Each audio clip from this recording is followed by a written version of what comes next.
வணக்கம் மக்களே, எல்லோரும் நலமாக இருப்பீங்கன்னு நம்புகிறேன். இந்த வீடியோ நீங்கள் எதை பற்றி பார்க்க போகிறீங்கன்னா, குக்கையில் அமைந்திருக்கக்கூடிய சுப்பிரமணிய கோவில் பற்றி தான் நான் டீட்டெயிலாக அந்த வீடியோவில் சொல்ல போகிறேன். அப்படி என்ன இந்த கோவிலில் ஸ்பெஷல் அப்படின்னு கேட்டிங்கன்னா, இந்த கோவிலில் எங்குமே இல்லாத ஒரு ஸ்பெஷல் இருக்குங்க. ஆமாங்க, கால சர்ப்ப தோஷ நிவர்த்தி ஸ்தலம் இதுதான். அது மட்டும் இல்லை, செவ்வாய் தோஷம், ராகு கேது தோஷம் அதுக்கெல்லாம் நிவர்த்தியான பண்ணுறதுக்கு ஒரு சிறந்த தலம் எதுன்னு கேட்டிங்கன்னா இந்த குக்கே சுப்பிரமணிய கோவில் தான். இதோட தல வரலாறு, எங்கே ஸ்டே பண்ணலாம் எல்லாமே டீட்டெயிலாக சொல்கிறேன். இப்போ வாங்க வீடியோக்குள்ளே போகலாம்.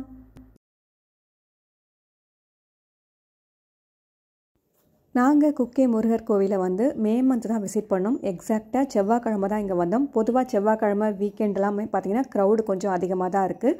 நாங்கள் இப்போ குக்கேயில் என்ட்ரு ஆகிட்டோம். இதுதான் பார்த்திங்கன்னா என்ட்ரன்ஸ்லேயே இந்த ஆர்ச் இருக்கும். எங்கே ஸ்டே பண்ணுறது அப்படின்னு யோசிச்சுட்டு இருந்தோம். ஏன்னா இது எங்களுக்கு முதல் முறை அப்படின்றதுனால. நாங்கள் குக்கே பார்த்திங்கன்னா சிக்மங்களூரில் ஸ்டே பண்ணியிருந்தோம் இல்லையா, அங்கேருந்து டேரெக்டாக வந்துட்டோம். நீங்கள் பெங்களூர்லேருந்தும் வரலாம், மேங்களூர்லேருந்தும் வரலாம். மேங்களூர்லேருந்துனா உங்களுக்கு ட்ரெயின் ஃபெசிலிட்டியும் இருக்கும். பெங்களூர்னால் நீங்கள் பஸ்லேருந்து வரலாம்.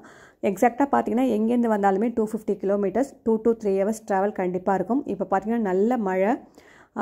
ஆர்ச் பார்த்தீங்கன்னா ஆர்ச் பக்கத்துலேயே பார்த்தீங்கன்னா இதான் என்ட்ரன்ஸ்னு சொன்னேன் இல்லையா, நிறைய ஹோட்டல்ஸ் இருக்குங்க. ரொம்ப ரொம்ப நாமினலாக தான் இருக்குது. பெர் டே பார்த்தீங்கன்னா 2000, 1600, 1800, 2500, 3000 இந்த மாதிரி தான் டிஃப்ரெண்ட் ப்ரைஸ் ரேஞ்சில் ரூம்ஸ்லாம் அவைலபிளாக இருக்குது. இதுதான் பார்த்தீங்கன்னா குமாரதாரா ஆறு. இந்த ஆற்றுல குளிச்சுட்டு தான் நம்ம கோவிலுக்கு போகணும். நாங்கள் பார்த்தீங்கன்னா இந்த என்ட்ரன்ஸ் ஆர்ச் பக்கத்துலேயே பார்த்தீங்கன்னா இந்த ஆதித்யா இன் அப்படின்னு சொல்லிட்டு ஒரு ஹோட்டல் இருந்துச்சு. இங்கே தான் ஸ்டே பண்ணோம். ரொம்ப ரொம்ப டீசெண்டாக இருந்தது. பக்கத்துலேயே ஃபுட்டும் அவைலபிளாக கிடச்சிது. இந்த ஆதித்யா நெஸ்ட்டில் தான் நாங்கள் ஸ்டே பண்ணோம். உள்ளார வாங்க, நான் உங்களுக்கு ரூம்ஸும் காமிக்கிறேன். ஏன் இங்கே ஸ்டே பண்ணோன்னு பார்த்தீங்கன்னா, பக்கத்துலேயே பார்த்தீங்கன்னா குமாரதாரா ஆறு இருக்குது. நம்ம குளிச்சுட்டு ட்ரெஸ் மாற்றிட்டு திரும்ப நம்ம கோவிலுக்கு போகணும் அப்படிங்கிறதா இங்கே ஒரு ஐதீகமாக வச்சுருக்காங்க. ஸோ அந்த ஆற்று பக்கத்துலேயே இருக்கிறதுனால, பக்கத்துலேயே இந்த ஹோட்டல் இருந்ததுனால எங்களுக்கு ரொம்ப வசதியாக இருந்தது. அப்படியே குளிச்சுட்டு ட்ரெஸ் மாற்றிட்டு கோவிலுக்கு கிளம்பிட்டோம். நான் கொஞ்சம் ப்ரிப்பேர்டாக வரல அப்படின்றதுனால என்ன பண்ணேன்னா, பக்கத்துலேயே போயிட்டு கொஞ்சம் ட்ரெஸ்லாம் பர்ச்சேஸ் பண்ணிக்கிட்டோம். ரொம்ப கம்மியான விலையிலேயே ஒரு ஸ்பேர் ட்ரெஸ் மாதிரி கிடச்சிது. எல்லாமே பார்த்தீங்கன்னா 100-200 ருபீஸ்லேயே ஒரு ஸ்பேர் ட்ரெஸ் எல்லாருக்குமே வாங்கிட்டோம். ஸோ எல்லாருமே குளிச்சுட்டு அதுக்கப்புறமா தான் கோவிலுக்கு போனோம். இந்த கோவிலோட தல வரலாறு பற்றி உங்களுக்கு சொல்கிறேன். புராண கதைப்படி முருகர், தாரகாசுரன், சூரபத்மன் போன்ற கொடிய அசுரர்களெல்லாம் வதம் பண்ணிவிட்டு அவருடைய அண்ணன் கணபதியோட இங்கே தங்கினதாக சொல்லப்படுது. இந்த மலை பார்த்திங்கன்னா குமாரமலை. இங்கே இருக்கக்கூடிய ஆறு ஆல்ரெடி நான் சொன்ன மாதிரி குமாரதாரா ஆறு. இந்த முருகர் இங்கே தங்கினப்போ இந்திரன் அவருடைய மகள் தேவசேனாவை அவங்களுக்கு திருமணம் பண்ண ஆசைப்பட்டு தேவர்களும் இந்திரனும் கூடி முருகர் இந்த இடத்துல தான் தேவசேனாவை மனம் முடிந்ததாக சொல்கிறாங்க. இப்போ மலைக்கு நம்ம வந்துட்டோம். பின்னாடி பாருங்கள், ஆறுதலை பாம்பு படம் எடுத்துகிட்டு இருக்க மாதிரி தான் அந்த மலையும் இருக்குது. ரொம்ப ரொம்ப அழகாக இருக்குது. இங்கே பார்த்திங்கன்னா இன்னொரு கதையும் சொல்லப்படுது. அதாவது வாசுகி பாம்பு கருடன் கிட்டேருந்து தப்பிக்கிறதுக்காக முருகர்கிட்ட தஞ்சம் அடைந்ததாகவும் சொல்லப்படுது. அந்த மலையை பார்க்குறப்போ அதாவது பின்னாடி 5 தலை பாம்பு படம் எடுத்துருக்கிற மாதிரியே இருக்கும். இங்கே உள்ளாரையும் பார்த்திங்கன்னா முருகருக்கோட நாகமும் படம் எடுத்து இருக்குது உள்ளார மூலவரில். இங்கே நாங்கள் கொஞ்சம் நேரம் உட்காந்து நானும் என்னுடைய மகள்களும் சேர்ந்து முழுவதுமாக கந்தசஷ்டி கவசம் படித்தோம். ரொம்ப திருப்தியாக இருந்தது.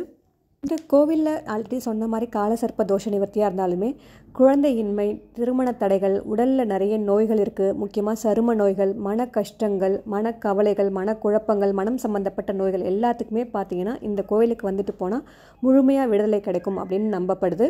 இங்கே பார்த்திங்கன்னா இந்த மாதிரி நிறைய ஹோட்டல்ஸ் இருக்குது. ஸோ உங்களுக்கு ஒரு ரெஃபரன்ஸ்க்காக இருக்குமேன்னு சொல்லிட்டு நான் இதை கொடுக்குறேன். இந்த ஹோட்டல்ஸ்லாம் பார்த்திங்கன்னா கிட்டத்தட்ட நம்ம கோவிலுக்கும் இதுக்கும் 1 கிலோமீட்டர் தான் டிஸ்டன்ஸ் இருக்கும். ஃபுட்டெல்லாம் ரொம்பவே நல்லா இருந்துச்சு. இது நாங்கள் தங்கியிருந்த ஹோட்டல் பக்கத்துலேயே இருந்துச்சு இந்த ஹோட்டலும். இதுவும் பார்த்திங்கன்னா ரொம்ப டீசெண்டாக இருந்தது. பட் கொஞ்சம் காஸ்ட்லியாக இருந்த மாதிரி இருந்தது. அதனால தான் நாங்கள் ஆதித்யா நெஸ்ட்டில் ஸ்டே பண்ணோம். குக்கேயில் இருந்தபடியே நீங்கள் தர்மசாலா சிவன் கோவிலுக்கும் போகலாம். இங்கேருந்தே அவங்க குக்கேலேருந்தே ஒரு டெம்போ வேன் மாதிரி வச்சு கூட்டிகிட்டு போகிறாங்க. அது இங்கேருந்து பார்த்தீங்கன்னா ஒரு 1 hourலேருந்து 1.5 hours ட்ராவல் இருக்கும். ஸோ நீங்கள் தர்மசாலாவும் போயிட்டு வரது சிறப்பானதாக இருக்கும். நெக்ஸ்ட் டே நாங்கள் இங்கே கிளம்பிட்டோம். தர்மசாலா இந்த தடவை எங்களால் கவர் பண்ண முடியல. இப்போது எக்ஸாக்டாக டைம் பார்த்திங்கன்னா காலையில் 5:30 ஆகுது. இப்போ நாங்கள் கிளம்புனா தான் சிக்மகளூரை 2-3 hours ரீச் பண்ண முடியும். அது மாதிரி பார்த்திங்கன்னா ஃபுல்லாக க்ரௌட் வந்துகிட்டே இருக்காங்க. எல்லாருமே இந்த குமாரதாரா ரிவரில் எனி டைம் நைட்டு மிட்நைட்டாக இருந்தாலும் சரி, ஏர்லி மார்னிங் சரி குளிச்சுட்டு கோவிலுக்கு போன வண்ணம் இருக்காங்க. ரொம்ப ரொம்ப ரொம்ப சிறப்பு வாய்ந்த இந்த கோவிலுக்கு போனது எனக்கு ரொம்ப ரொம்ப நிம்மதியாகவும் சந்தோஷமாகவும் கண்டிப்பாக வாழ்க்கையில் ஒரு திருப்புமுனையாக இருக்குன்ற நம்பிக்கையோடு தான் நாங்கள் இங்கேருந்து கிளம்பணும். இங்கே பார்த்தீங்கன்னா இப்போது கரெக்டாக நான் சொன்ன மாதிரி 5:45 எவ்வளோ இருட்டாக இருக்குது பாருங்கள். இங்கே தான் பார்த்தீங்கன்னா குமாரதாரா ரிவர் கீழே தான் இருக்குது. சிக்மங்களூர் நாங்கள் கவர் பண்ணோம் அப்படிங்கிறதுக்காக சீக்கிரமாக நாங்கள் கிளம்பிட்டோம். இங்கேருந்து கரெக்டாக பார்த்திங்கன்னா ஒரு 9 o'clockலாம் நாங்கள் தங்கியிருந்தேன். சிரி ரிசார்ட்டை ரீச் பண்ணிட்டோம் சிக்மங்களூர். சிக்மங்களூரில் நிறைய விஷயங்கள் இருக்குது. அது எல்லாமே என்னோடய சேனலில் அடுத்தடுத்த நிறைய வீடியோஸில் நான் போஸ்ட் பண்ணியிருக்கேன். கண்டிப்பாக செக் பண்ணி பாருங்கள். கண்டிப்பாக இந்த வீடியோ உங்களுக்கு பயனுள்ளதாக இருக்கும்னு நம்புகிறேன். அடுத்த வீடியோவில் சந்திக்கிறேன். நன்றி. Stay tune.